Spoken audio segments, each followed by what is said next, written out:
liberate you from all your sinful reactions. Ma suchaha, do not fear. So that's Krishna's conclusion. That's Krishna's final word in Bhagavad Gita about what he wants us to do. He says, give up all religion. Give up dharma. Dharma means the rules and regulations of religion. You don't need that. You don't need religion to come between you and me. You don't need a representative. You don't need a savior. You don't need an organization. Sarva dharman parityaja. Give up on all that. And mam ekam sharanam vraja. Just surrender unto me, he says. Personally, directly. By his name. And then what's he going to do? What's going to be his reciprocation? Aham tvang sarva papebhyo mokshayasham. I will remove all your sinful reactions. Do not fear. Masuchaha. In other words, this is for real. Don't think I'm going to cheat you. Don't be fearful. Do it. And you'll experience the result. So that's what we say. Chant the name of Lord Krishna, and you will experience for yourself that he responds, that he reciprocates, that he will give you, for any effort that you make, he will give you far, far more than you could ever imagine in response. But I'll tell you what, the thing not to do is, don't try to get over on Krishna. Don't try to cheat Krishna. Don't try to use Krishna for your own selfish gratification, because Krishna is much smarter than you are. And he can't be cheated. He knows everything. Cheating means a lie. Oh, I'll pretend to serve you, but actually I'm serving myself. It's like the people who want a big position in some religious organization. So they pretend to serve Krishna so that people would trust them, but they wind up just exploiting them. So this kind of cheating, Krishna doesn't like at all. So what does he do?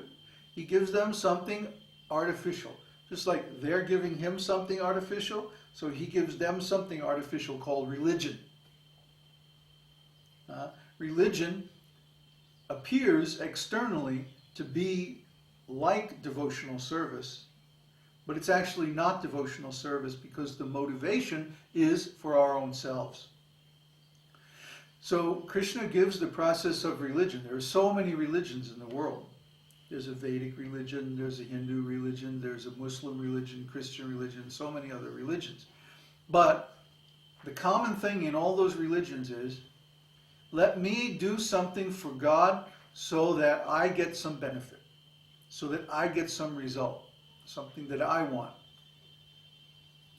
And when we approach God in that way, God says, oh, here's someone pretending to be engaged in devotional service.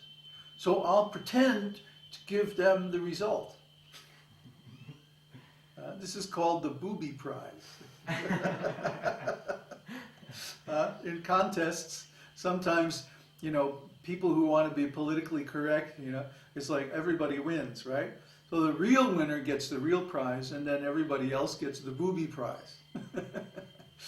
It looks like a prize, but actually what it means is you lose. So this is religion. Religion is the booby prize. Religion, economic development, sense enjoyment, and liberation, these four principles, are actually the booby prize of spiritual life. It means you didn't get it, sorry, but here's your consolation prize. A few million years in the heavenly planets. Enjoy, because it's all temporary.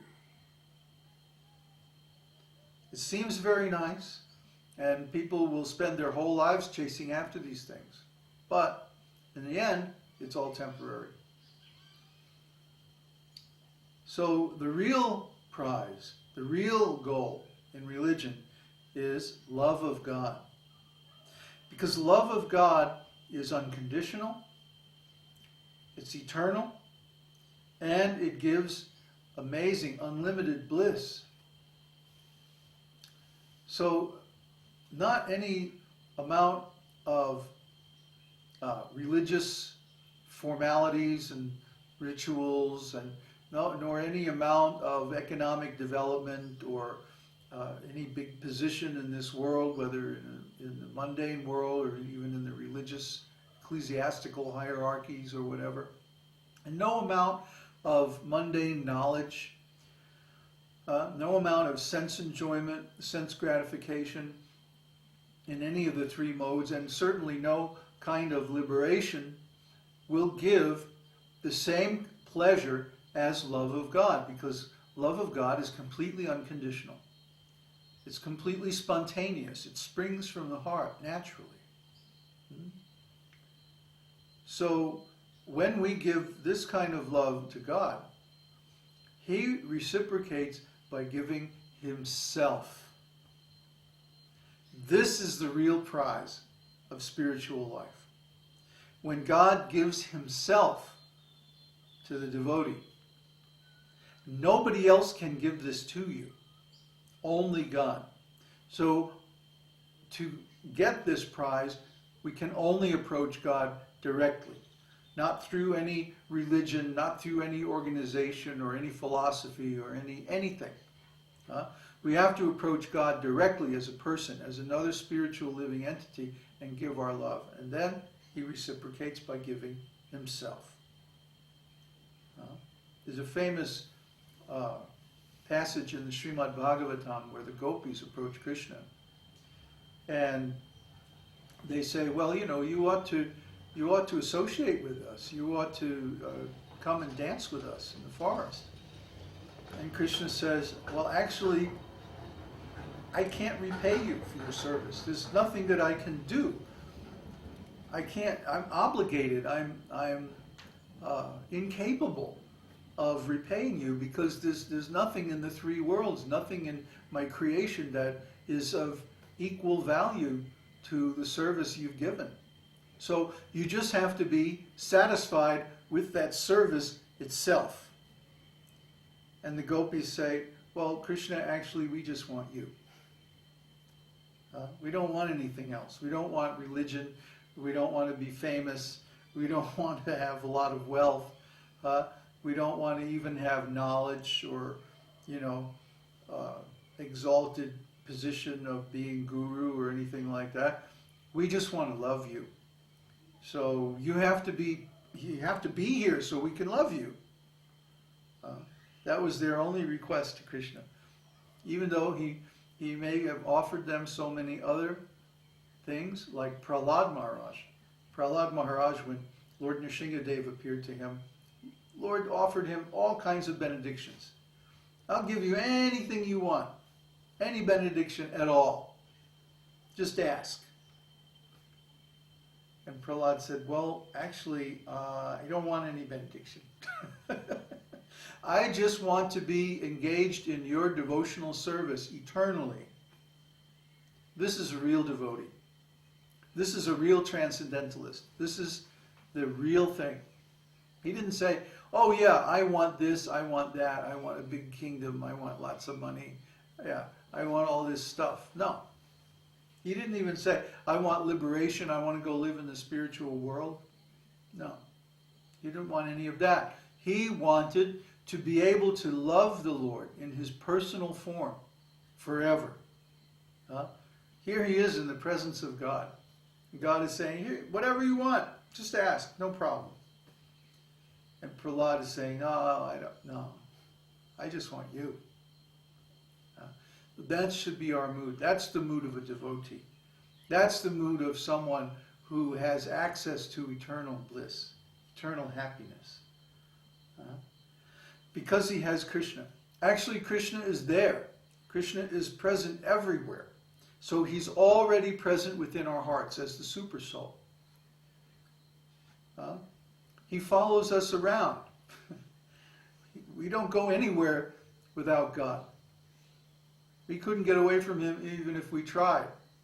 And we have tried, that's why we're here. So, let's accept this truth and start acting like God is present and reciprocate with Him Love him from within your heart. And he'll reciprocate from within the heart. And then you'll have this wonderful relationship that will never end. And this is devotional service. This is the real meaning of the esoteric teaching. This is the real goal of spiritual life. This is what everybody is talking about, what everybody is speculating about, what all the scriptures are teaching, what all the religious processes in the world are actually based upon. Religion is simply a false reflection of actual devotional service, actual love of God. Was Jesus a member of a religion? No. No, he was independent. The religion was based on his activities, on his teaching.